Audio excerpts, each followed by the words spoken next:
All right, we're going to give it another minute here for people to find their way, and then we're going to get going. We have our online audience. Hello, online audience. Yolanda, can you hear us? You're my indicator person. Awesome. Cool.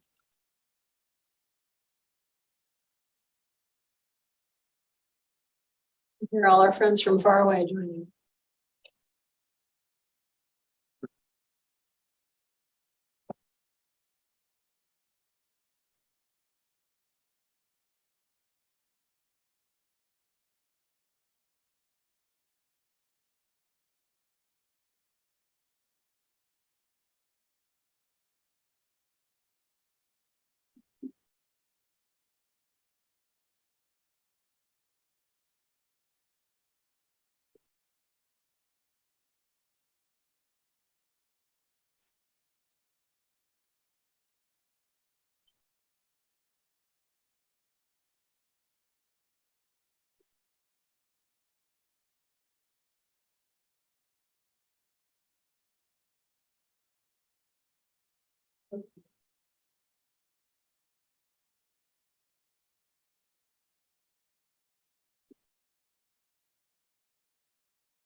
Right. So I think we're going to go ahead and get things started. Let's see, can you check with the online folks and make sure they can hear me? Yeah, maybe if someone wants to put in the chat if audio sounds good. Sounds good. Sounds good. That's great. Awesome. Thanks, Kate. Awesome. So Rachel Kent is going to be our online moderator. We have a pretty big online audience, it looks like, but we'll go ahead and kick things off. I'm Rosi Kerr. I'm the Director of Sustainability at the college. And we're going to spend some time with our energy experts at Dartmouth today, talking about our transition to a low carbon energy future. I'm going to let our panel introduce themselves, and then we're going to do a really short sort of update on where we are in our low carbon transition, so everybody's on the same page, and then we'll move from that into more of a discussion Q&A format. That's the game plan. So as you have questions, you can hold on to them or raise your hand and shout them out. Online audience, you guys can type your questions into the chat, and Rachel will be your in-room representative to ask those questions. So maybe I'll go ahead and let Abby introduce herself and share a little bit about what your role is in the energy system at Dartmouth and what brought you to this spot. Sure. Hi, everybody. I'm Abbe Bjorklund. I'm the Director of Engineering and Utilities for Dartmouth. And I have been here for just over 7 years. Prior to that, I worked as an engineering consultant in the Boston area for several years and worked for clients like Dartmouth, helping them put together their carbon reduction and utility plans. I really have a passion around designing new buildings and existing buildings to be high performance, very energy efficient. And it's been fun being here at Dartmouth and working on these types of projects and kind of taking everything I learned as a consultant before I came here and now applying it here at our campus. I'm Julia Pfeiffer. I'm the program manager for energy infrastructure renewal. So I'm more on the implementation construction side of the program, figuring out how we're actually going to build this and figuring out campus logistics and that kind of thing. I come from a background in project management of commercial industrial HVAC applications. So working for different clients like hospitals and colleges to install equipment like air handlers and cooling towers and chillers and boilers, piping. So that's my background and what I'm passionate about. So this feels like a once in a generation opportunity to work on a program like this that's going to transform a campus. So it's really exciting work. Hi, everyone. I'm Josh Keniston. I'm the Vice President of Campus Services and Institutional Projects. I've been at Dartmouth just over 5 years, and the entire time I've been here, part of my portfolio has been trying to figure out what are we going to do to transform our energy system I think when I first got here, we were talking about biomass. I think I heard that Yolanda is on, and probably some other folks on Sustainable Hanover. And I'm just kind of reflecting on one of the pivotal moments for me and my work here. We actually took a trip with some folks in the town of Hanover to Denmark. I think we've seen that sometimes our European counterparts have figured some of this stuff out ahead of us. And it was a really transformative moment when we came back realizing that our plan really needs to be about efficiency. It needs to be about low temperature hot water as a really good platform, and then thinking about how do we diversify what we plug into it. And so a lot of what I've been working on since then is working with our senior administration, our trustees, and this team here to figure out what exactly are the details that make sense for our campus, and how do we actually figure out how to fund it and go forward. Awesome. Well, we're going to take a little dive into the work that this team has already done and a little bit about where we're going. As you can imagine, our campus at Dartmouth is sort of a microcosm of anywhere, any city in the world, Calcutta or Cleveland, Ohio. Like those places, we have an energy metabolism. We take resources in and exhaust emissions and waste out. And our scale is about the scale of an 8,000 person town, 8,000 household town. That's about Dartmouth's scale, largely because we have labs and large common areas, places like the Irving Atrium and spaces that you wouldn't have in a home, right? So one of our sustainability challenges is, like every city in the world, how do we run that metabolism, keep doing the things that we want to do, like research and teaching and keeping you warm and dry in the winter, and reduce our impacts, reduce our carbon emissions over time. So in 2008, then President Wright set our first greenhouse gas emissions goals, who's goaded into it by the president of Yale, who in 2005 set the first university carbon goals. It's kind of crazy, actually. I was thinking about this today as I was thinking about these remarks, that 2005 to now is actually not that long, and 2005 was the first university climate. So, but then in 2017, President Hanlon followed the recommendations of a process that he commissioned called the Our Green Future process, and set new greenhouse gas emissions goals that were based on the then G7 goals, which was a 50% greenhouse gas emissions reduction by 2025 and a 80% reduction by 2050. And those are scope 1 and 2 emissions. So our direct emissions from what we burn here and purchased electricity. So here's another look at that same thing. President Hanlon also set some sub goals to improve our distribution efficiency. And importantly, we moved our baseline. This is kind of emissions dork stuff, but it's really important. We moved our baseline from 2005 to 2010 when President Hanlon set those goals, which means we could no longer take credit for the changes that we had made between 2005 and 2010, for example. So the next part of our progress is to reevaluate our goals. One of the things that President Hanlon did when he set those goals is said, we don't know if these are the right goals. And sure enough, when the IPCC released their synthesis report in March of this year, they said, we have to do more faster. That's a great example of a finding that should influence how Dartmouth sets our goals. So the Our Green Future process that we've gone through over the last year has been a process about reevaluating our greenhouse gas emissions and other sustainability goals and resetting them so that they align with what science says we have to do now, which is essentially on climate. We have to do more faster than we even anticipated. And importantly, what we do at places like Dartmouth, which are small, relative to the world, Dartmouth is really little, right? But what we do at places like Dartmouth, all of these small incremental gains are critically important to addressing climate change on the macro scale. If everyone says we're too small to make a difference, then nothing happens.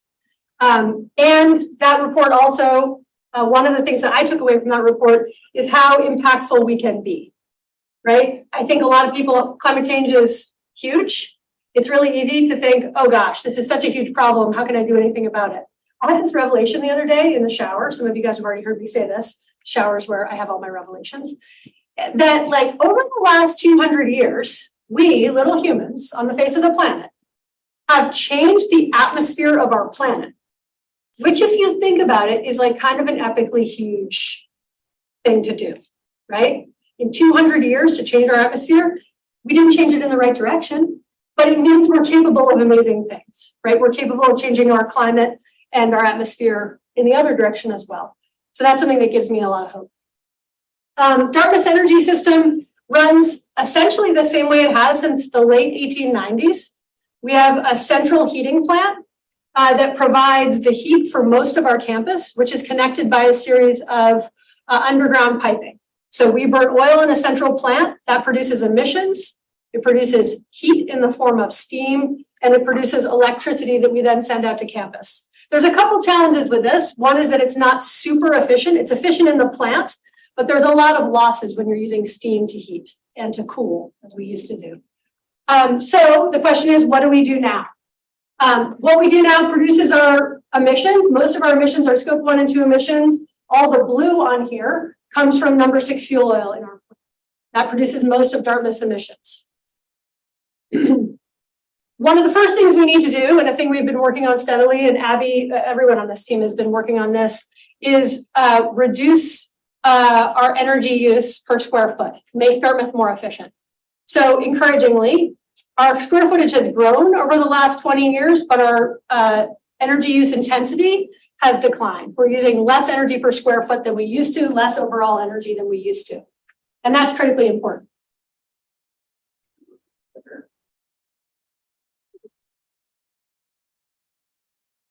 It seems to be stuck. Maybe I'll let you try this, Rachel, and I'll just keep on going. We can bail if we need to. So the question is, what are we going to do now?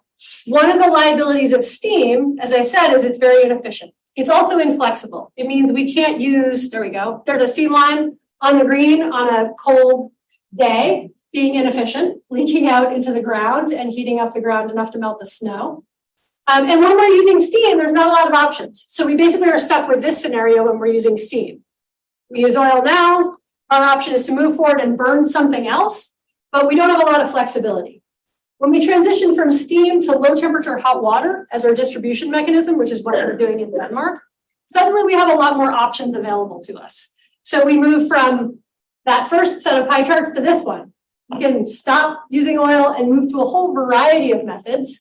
I made these up, but a whole variety of methods to produce the heat that we need for our campus. It makes our system much more flexible, and we need much less energy intensity to produce that energy.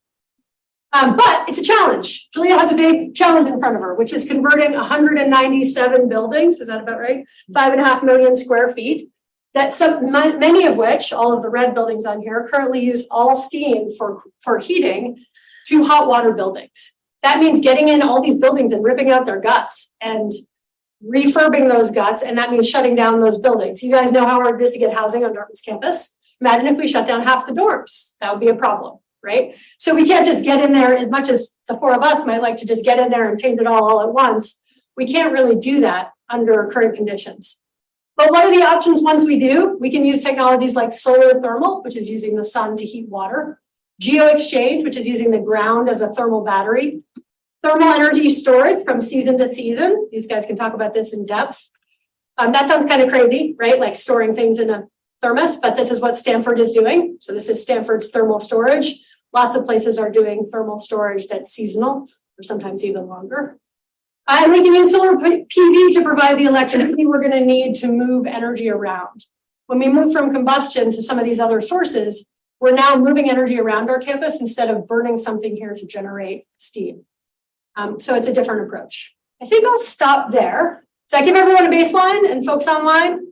Okay, I think I'll stop there and we'll move to the, let's see here, I'm gonna see if I can do what I'm supposed to do. To this.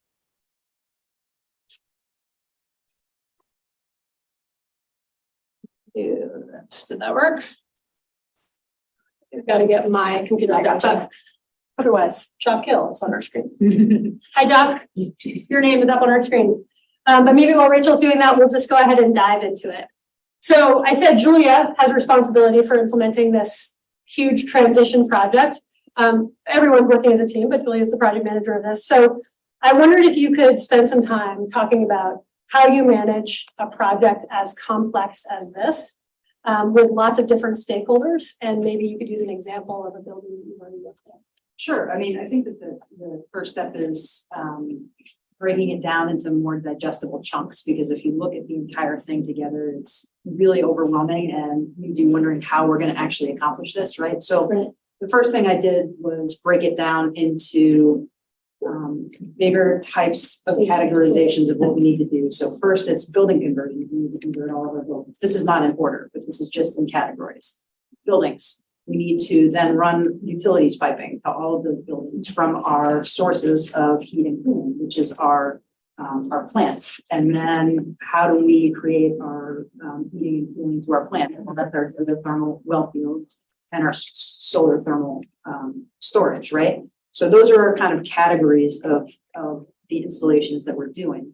We've done a few projects so far. One was the North to West Utilities project. So we actually have hot water piping running all the way from Sudikoff down campus. I don't know if any of you were here when we were doing that project a couple of years ago. You remember the big, just holes throughout campus and kind of machines moving earth everywhere down central campus.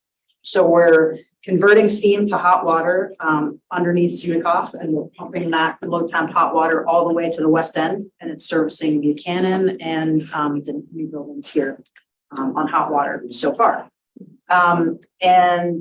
Approaching that project, there are multiple impacts to the campus. We're a walkable campus. We like to be outside. We like to enjoy our green spaces, right? So really, it's about coming up with a plan that is palatable to campus as much as possible, and communicating that plan effectively. So people aren't surprised when they walk out of their dorm. There's a fence right there, right? And they know when it's going to start and when it's going to come down.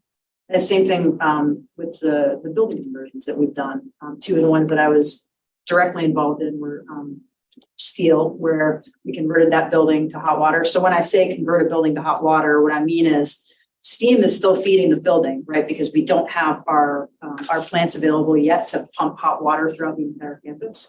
So when we do it on the building side, we keep our steam feeding the building, then we put a steam to hot water heat exchanger inside the building. And then beyond that heat exchanger is 120-degree hot water feeding the building.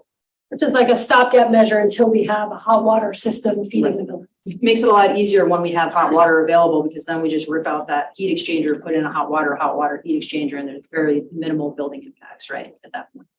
So Steel Hall was one that we did. That one required a full building shutdown for a summer, which was very complicated because it's a lab and research building. The best thing we could do there is just get buy-in from everybody, communicate the plan, and then follow that plan. Right now, we're doing another one for Webster Runner, which has been a really challenging project because we're doing not only a steam to hot water conversion, but also a total controls renewal in that building, which means we're messing with temperature and humidity in the one building. You don't want to mess with temperature and humidity because on all of our construction walkthroughs, there's some terrifying things out on the table from a construction perspective. Right, like fancy books that can't get like wet or moldy. Handwritten letters from Frederick Douglass signed by him, like things that you really don't want to help them to right. Yeah.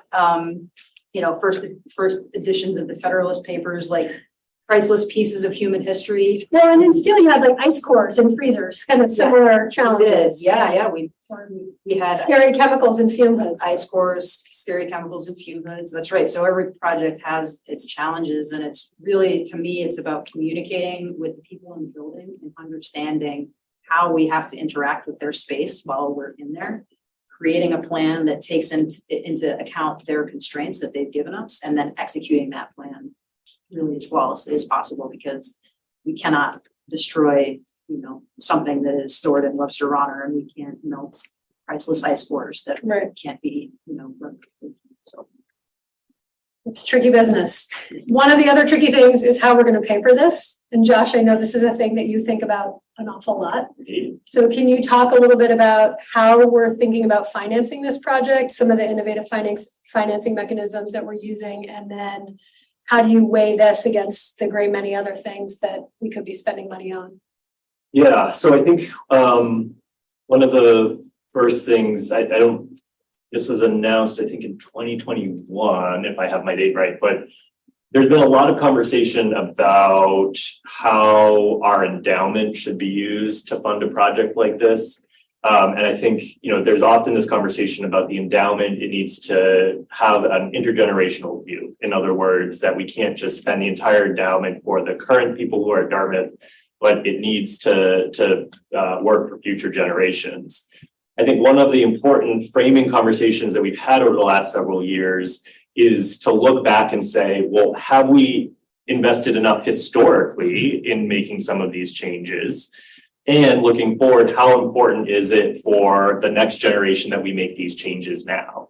And I think with those as framing, to essentially say that the investments that we're making in our infrastructure, and in this case, the key funding pieces that we're talking about are the energy system and our housing stock, that investing more now is actually an intergenerational investment. And so one of the things that the trustees agreed to was a 0.5 percentage point increase out of the endowment to fund these infrastructure projects. And the distribution from the endowment is a formula, and it varies a little bit from year to year, but as a placeholder, it's safe to say that the endowment spins off about 5% a year. So we're adding 0.5% on that specifically for infrastructure, which— Can I pause you for 1 second? Yeah. So the endowment, right, big chunk of change that's invested, pays out that 5% a year that Dartmouth uses to support its operations. Right. And they were talking about adding a little fraction of a percentage point to that payout to fund these kinds of projects. Right.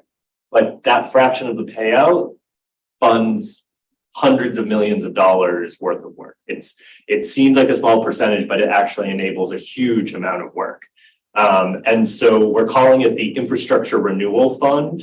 And again, the two primary things that it's funding are res hall renewal, which, while it's a housing category, I actually think a lot about the energy components of that. One of the key things that we're doing in our residence hall renewal is improving the envelope, is making all of those res halls more energy efficient. So as we invest in our residence halls, which will be more comfortable and, making them safer and accessible, all of those things, we're also making them more energy efficient.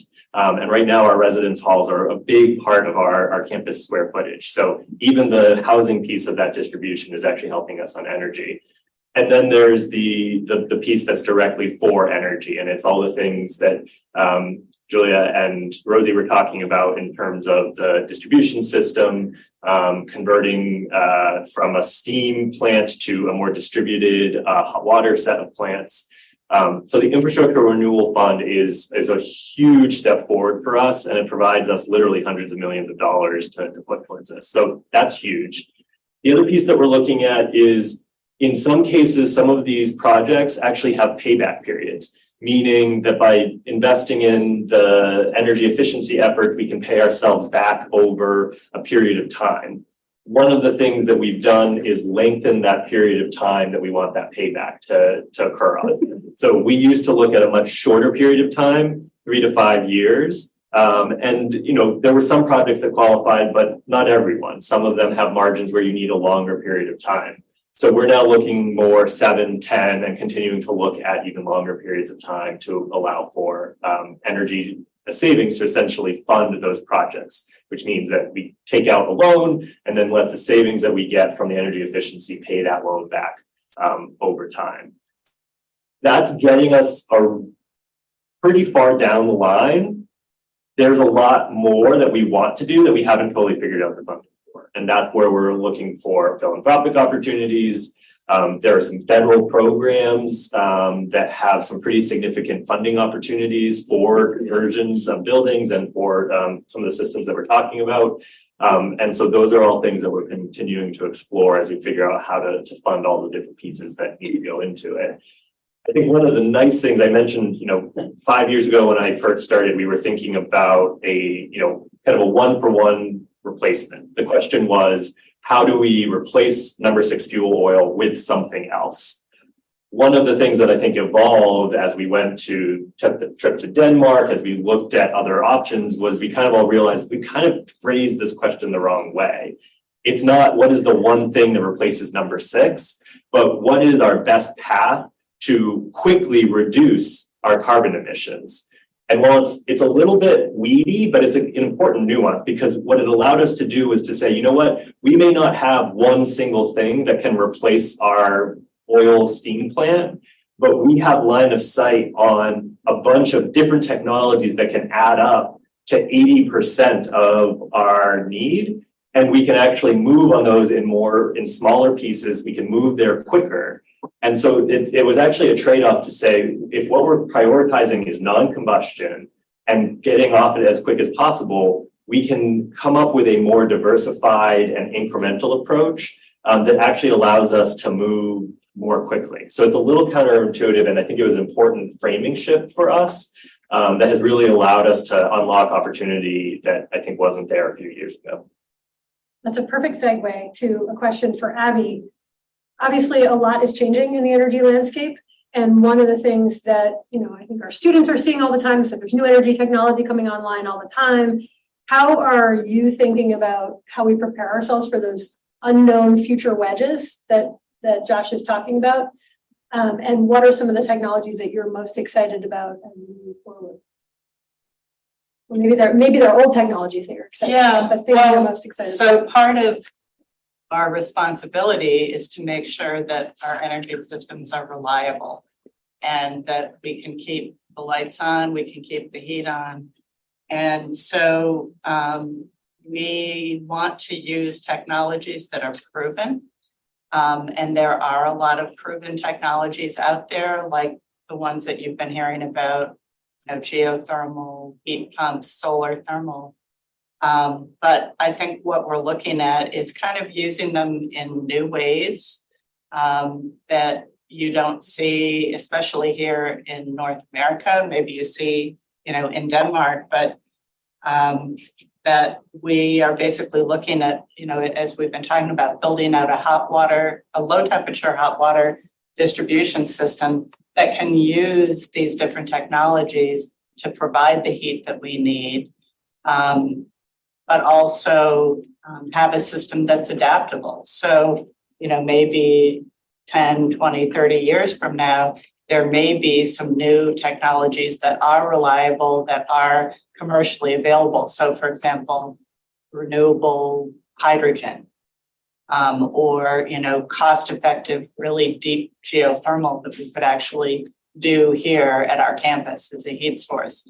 So, people are working on these technologies, and by having this low temperature system, we'll be adaptable to integrate those in the future. And I think that's, really what Josh is talking about, when we talk about using our endowment, is that we are setting up our system that pretty much has been the same for more than 100 years as a new system that will be able to adapt for future generations for the next 100 years. So this is sort of a question for all of you. I wonder, and anyone who wants to can start off, I wonder if there's anything about our decarbonization pathway that you find particularly interesting, given our location, our rural nature, our identity, anything that's different about how we're approaching this than our peers. So, I think a couple of thoughts on that. One, being in northern New England, we are our load is dominated by heating. And so one of the challenges when you use geothermal, when you use the geo-exchange wells, is that they need to be balanced. You need to have roughly the same amount of heating load as you do cooling load. Otherwise, over time, the wells actually degrade and you're not able to get as much. And so I think for institutions that are in a climate like ours where we're heating dominant, it poses a really interesting challenge for us. And one of the things that we're exploring, we have not figured this out, but it's exciting to explore and think about how we can use it, is how do we use seasonal hot water storage to help balance out those wells? So one of the concepts that we're thinking about, because there's a mismatch, right? We have the time of year we have the most solar potential is when we don't need it, right? We don't need the sun in the middle of the summer to provide heat for our campus. So can we actually use solar thermal to heat up water all summer, store that water in the millions of gallons, and then deploy it in the winter when we do need it so that our wells can remain balanced. And so there's a lot to figure out there, but it's one of the pieces that we're playing with in our pie to say, is that in phase 2 or 3 of this work in a few years, part of how we continue to move the needle on what we want to do. I think one of the interesting things about all the stuff, and Abby, you kind of talked about this in terms of a lot of these technologies are proven. A lot of what we're talking about are not like these mind-blowing advances, right? We're talking about ways to heat up water and store it. And part of the simplicity that I love about that is like when you're dealing with just hot water, if you have a leak, if you have something that happens, like it's non-toxic, you haven't just polluted anything. And, at 120, the potential damage there, like obviously we want to be thoughtful about that, but there's something really nice in the simplicity of it. And I think where the complexity comes is how do we manage all these pieces? How do we go from managing one central plant that when the power goes out, because it's steam and it's pressurized, we don't have to worry about the fact that we have pumps in every building.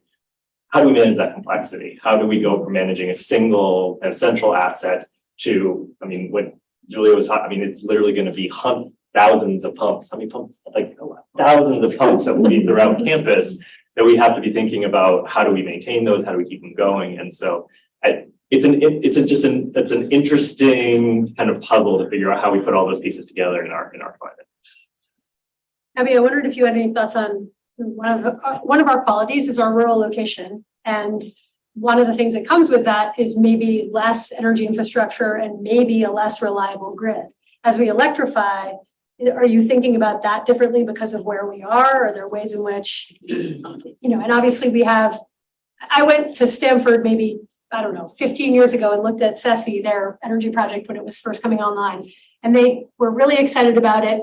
And they talked about how cool it was that they had these balancing heating and cooling loads. And the whole time I was there, I kept thinking, this is really cool, but it's like 68 degrees all year round here.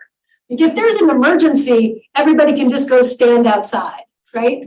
Whereas when it's negative 20, it's a little bit harder to be like, guys, we're gonna have to sleep in our unheated dorms for a couple of days. So I don't know if you're thinking about resiliency in a different way because of your location.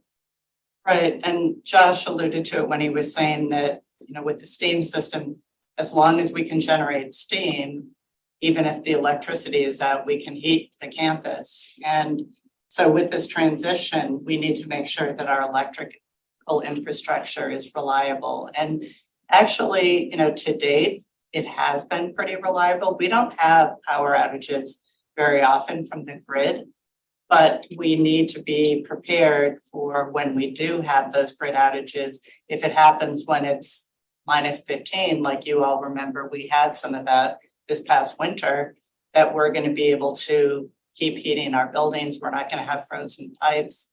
We're going to have places that people can go. So we are looking at putting in some pretty large scale backup electric generation, basically to back up the grid. Because another thing that happens, you all are probably aware that we do have cogeneration in our existing steam plant. So when the steam goes away, that cogeneration goes away as well. So we are, looking at some major backup generation to make sure that that electrical system is reliable going. So we're going to open it up here for questions from the audience. And we have one question that came in online that was regarding the recent announcement, the Earth Day announcement from Presidents Hanlon and Bylock. And I think Jock Gill, was it Jock Gill? That's the question? Yeah, question from Jock Gill. I'll read it out. It says, any comment on the Earth Day letter from Hanlon and Bylock? How might it impact your efforts? So for everyone's reference, this was a letter this past Saturday on Earth Day, basically committing Dartmouth to bolder climate action. Yeah, I think so.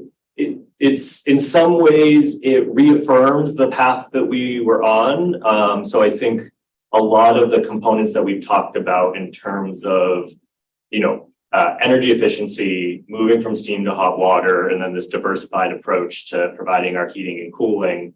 I think, it really solidifies that we're on the right path.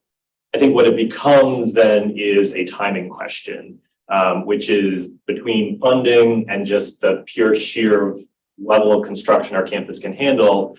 How quickly can we move forward on those different elements? And so, I think that commitment from both the outgoing and incoming president, I think gives us a lot of confidence when we're starting to play with all these different variations that we can actually start to plan and count on the fact that the resources are going to be there for us to execute on what we want to do.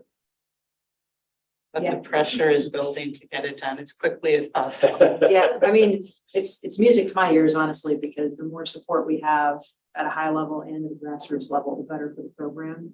Because the work that we're doing is going to have an impact on campus.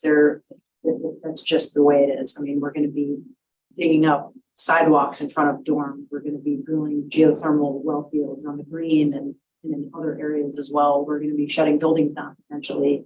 I mean, the next 5 to 10 to 15 years are going to have a pretty high impact, and the more support that we have at all levels is going to help that. I think we're moving from an era where we could have an out of sight, out of mind approach to energy, and we're moving into an era where we don't have that luxury anymore.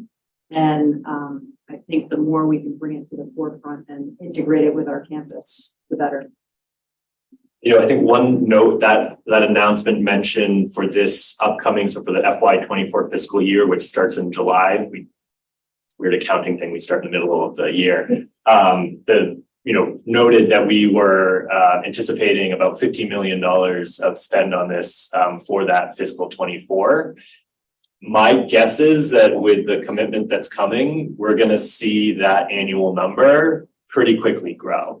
I think 50 million is probably our like annual baseline number that is going to just get bigger as we get into this project and really start going. So I think that it's a real signal of the level of commitment, both kind of from a goal perspective, but also financial resources to get moving on this.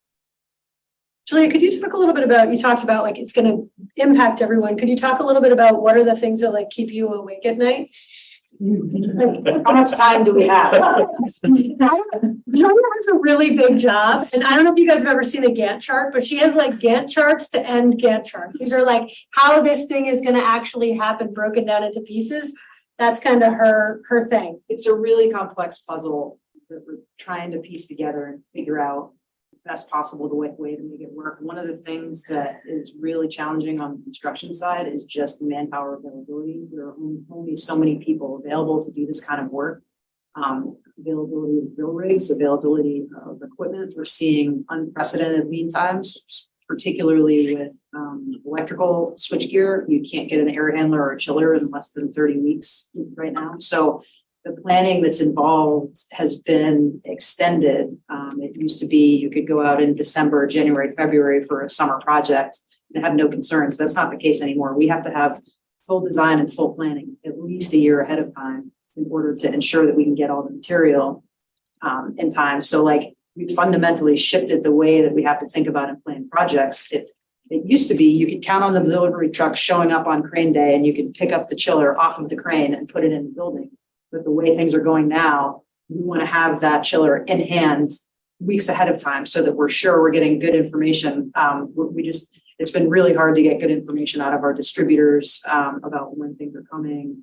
Is that like COVID and construction market disruptions? It's like COVID hangover, I think is how I think of it. And it's not just like an entire piece that is held up. It's like they've built the piece, but is this one specific wire that they need to install in the thing that comes from, Somewhere China else. somewhere that is backed up and they can't ship the entire thing because this one little bit is missing. So, those are the kind of things that definitely keep me up at night. Not to mention that, our peers are exploring similar things and, just planning ahead and trying to get our place in line so that we can actually drill these well fields, because without the well fields, we can't make hot water. So that's, one of the main pieces of the puzzle is figuring out where they're going to go and when we're going to do them and, scheduling that piece. Yeah, an interesting thing from the Inflation Reduction Act, there's a lot of funding for energy projects in the Inflation Reduction Act. It's one of the biggest climate acts that's ever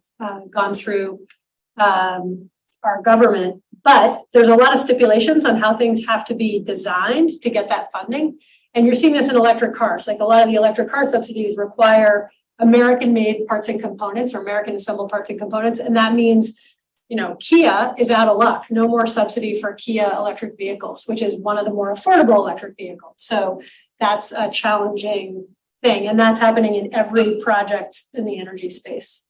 I think we have a couple of questions online. Maybe? We do. For starters, Kate said, thank you to the panel for sharing. What are some of the biggest ways students can support the transition to hot water heating?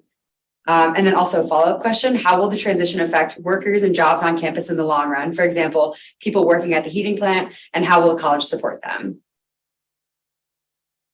Well, I can take a stab at that. So we're trying to get better at figuring out how to engage the student body, because historically, as somebody working in facilities and construction on campus, we try to minimize the impact as much as possible, talk to as few people as we can, and get out as fast as we can. Right? Like, you know, the man behind the curtain in the Wizard of Oz kind of thing. And we're trying to shift that and become more engaging. And we're talking about, Rosie's been really helpful in that because she engages with the student population a lot more than I do. And it's something that we're working on at a programmatic level to be able to communicate at a high level what's going on, and then ask students how they want to engage with us through their work, because this is a great opportunity to have involvement amongst the student body. So I guess the answer is we're working on it. You can always reach out to Rosie or me if you have, you know, a specific project that you have in mind. And in terms of workers on campus, we're going to need more because we're putting in a lot more equipment. So I think that's going to be really, really good for the area in general, because we're going to be creating jobs and really good meaty jobs that are going to be around for a long time. As we put in this equipment, we're going to need people to maintain it. So I think that's good for Dartmouth and for the community as well. Yeah, and well, to the extent that it requires any training to, you know, switch to a different technology, we'll provide that for our staff for sure. The one thing I'd say on the first question too, I mean, it's really easy to say you're putting pipe in the ground, like I'm just going to be annoyed, like it's loud, like you woke me up, I'm whatever. So I think one of the biggest things that students could do who are, you know, tuned in and listening, help spread the word that some of this stuff that seems really unsexy, that's just, you know, putting pipe in the ground, is actually a huge part of our plan to become, you know, to lower our carbon footprint. And so helping everyone, I think connecting some of these small annoyances to the bigger goal can be really helpful, because one of the things that can slow us down is if a lot of people complain and then Julia has to spend all of her time trying to figure out how to deal with those complaints rather than doing what she really wants to do, which is keep the project going. Pipe in the ground. Yeah. So anything that the community can do to help kind of ease people's complaints that may come with any construction project would be really helpful, for sure. Just adding on to that, I think the answer to how students can get engaged is like, what do you care about, right? So like looking at this room, I know there's students with lots of different kinds of interests. And I think if you're a student that cares a lot about understanding the technology, we can come up with a project that does that. If you're a student that's really interested in figuring out how to communicate effectively about sustainability, climate change, renewable energy, we can come up with a project that fits that bill. If you're someone that is really interested in activism, use your voice and say like, hey, I'm really behind this project. Email the trustees and say, this is a really great thing. I think Dartmouth should be doing more faster.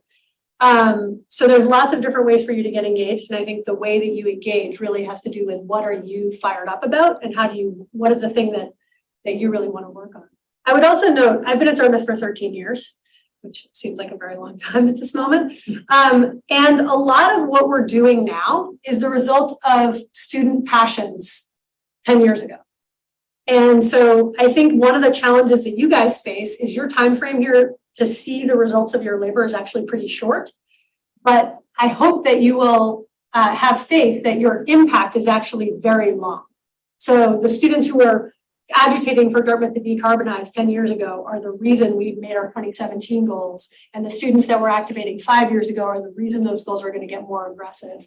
The alums who proposed the idea of like, how could we leverage our endowment, or at least in part, why we have our infrastructure renewal fund. So I would encourage you to have a long view and get engaged, because your impact is longer lasting than your time at Dartmouth. We do have another question from the chat, but I'm maybe hoping to open up to the in-person audience. Anyone in here have some, fire off. Yeah, I was wondering if any of you are looking at the renovations, and if anyone's been looking at the energy infrastructure there.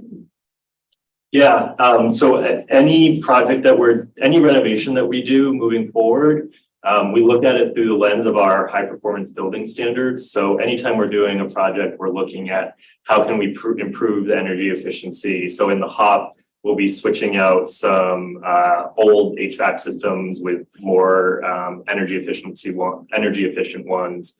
When we think about, the design has a lot of glass, we're looking at, can you put glass that is more energy efficient, triple or quadruple pane type of a thing. So in all of our construction projects, including the HOP, we're looking for those opportunities. I think the HOP will be converted to hot water, but yeah. Well, Partially. almost entirely. So that there's this problem of perimeter heating we run into in a lot of the buildings, and there's perimeter heating that so it's basically a pipe with fin tube that radiates heat out. Which you might have in your home, so you might have heating. Yeah, that's right. And a lot of times it's buried under casework or like a sink or counters. And in order to effectively transition from that, you've got to rip everything out, rip out the piping, and then put in what you want and put everything back, which is incredibly impactful, right? So there's a portion of the Hopkins Center that has that.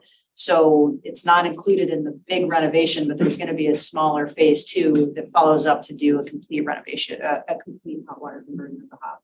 And really, the buildings are all so different, and they all have such different needs that they all need a tailor-made approach of how it's going to work for that building.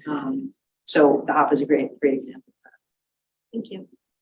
So just to follow up on that, as Josh said, we've been basically designing all of our renovations or new buildings for low temperature hot water for the last 5 years. And now we're starting to see the actual results of that. Like Murdo, the building we're in right now, as part of the Irving project, this building was also renovated and converted to low temperature hot water. So this Irving and Murdo now operate with that 120-degree water that came from the pipes that Julia was talking about that we installed back in 2018. And we just had our first year of actual energy use information. And these are some of our most energy efficient buildings on campus. And in fact, Murdo, the energy use of this building has gone down by 70% from what it was before we did renovation. So it's really great to see, the new ECSC building, the Reed and Thornton renovation, all of these different projects that we've done that we're now seeing the results of doing that conversion, and that it works, that we can effectively heat our buildings with low temperature water. Any other questions from the room? I wanted to just finish with giving you each an opportunity to talk about the thing that you're most excited about, or that gives you the most hope in our low carbon energy future, and what kind of gets you out of bed working on this every day, aside from the just sheer challenge.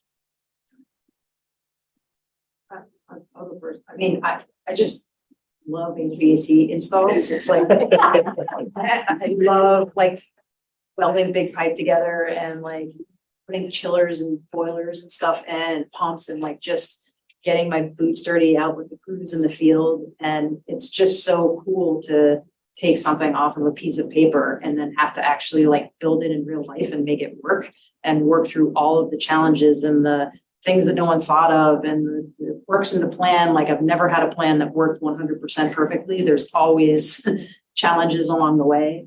So, you know, keeps you on your toes and that's what I like. Like that's about it. We're almost to the construction phase. I know. My boots have been clean for way too long.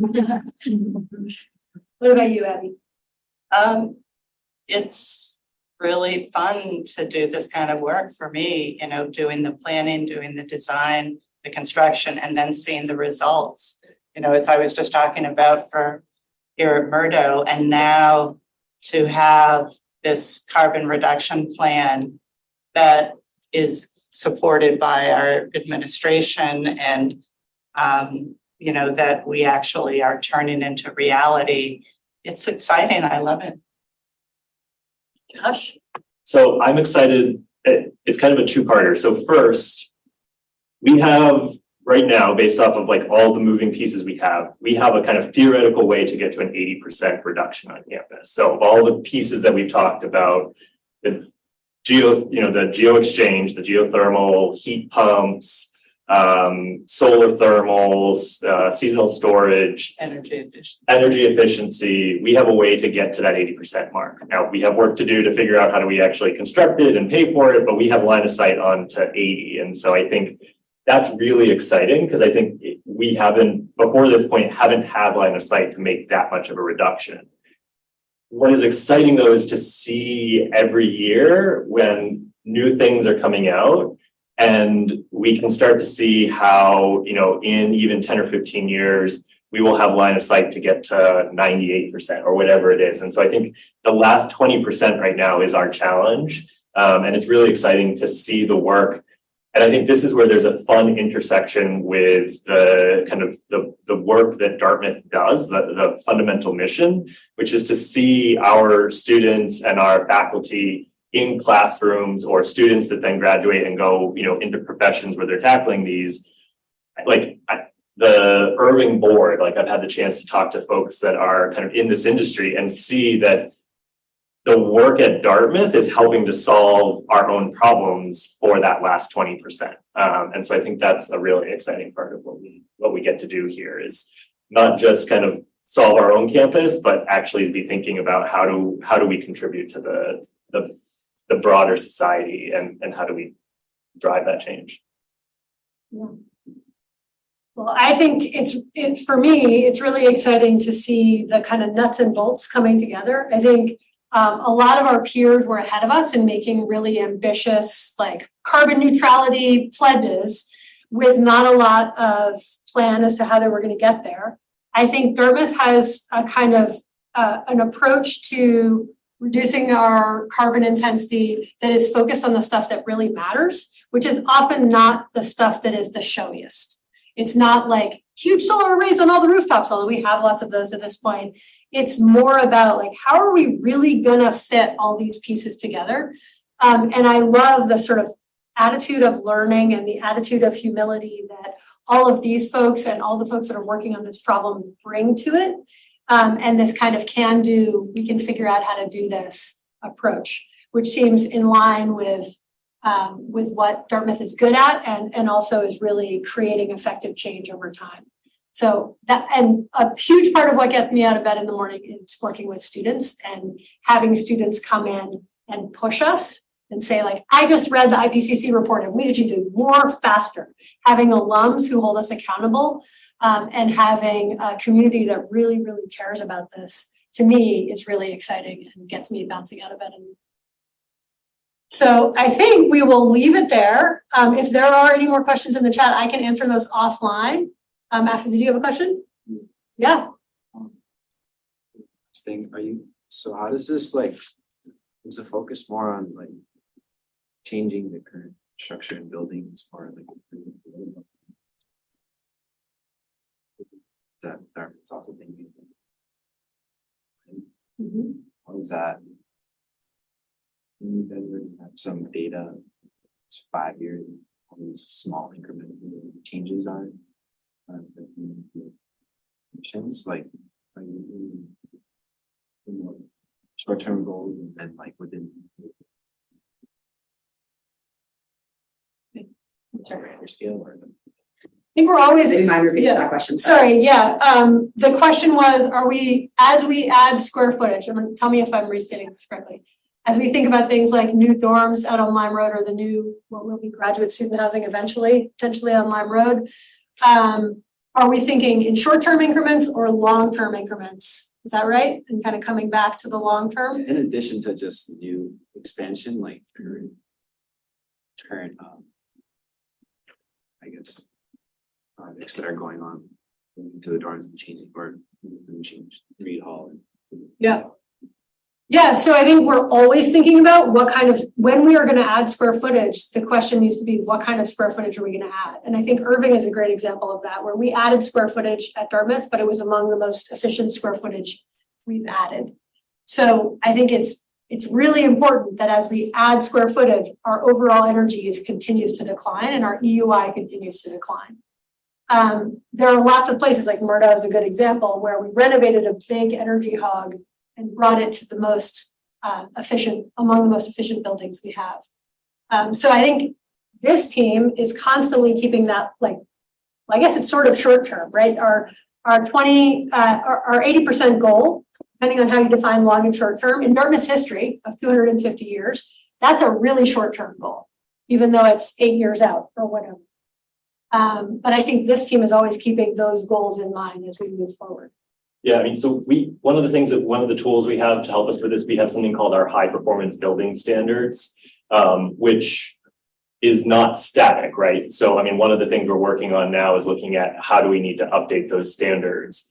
I suspect that as we go forward into this fall, that our high performance building standards for new buildings will be pretty close to a net zero expectation. We probably won't do that for renovated buildings, in part because it's really challenging, particularly with like brick buildings. Dartmouth Hall is a great example where we looked at how much insulation we could add. And there was kind of a breaking point where if you added too much insulation, it would actually damage the bricks because of bricks rely on some heat to prevent them from cracking. So, but we're going to continue to move the needle. And so we've had high performance building standards for a very long time.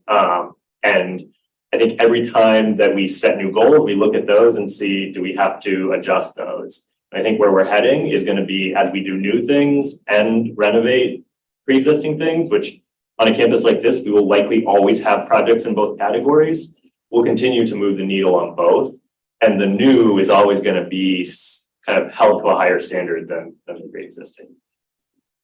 I think too, the approach that we're taking, Josh said earlier, how we originally were like a 1-for-1 trade-off, right? We're going to replace steam with this other one thing. The way we're approaching this now with heat pump chiller plants in different locations and creating interconnected districts is going to give us flexibility later on if there's new technology, because the technology in this area is changing rapidly, right? And I think that's what you're getting at. Like 5 years from now could be a very different outlook than right now. 10 years from now, even more so. So we're going to have the flexibility instead of just an on-off switch of steam for the entire campus that's really cumbersome to change and really difficult. We're going to have districts that are easier to potentially introduce new technology to. It's going to make us, I think, a little bit more nimble in our ability to react in the future. On that optimistic note, I think we'll end it there. Thank you guys so much for being here, and thank you to all of our online participants.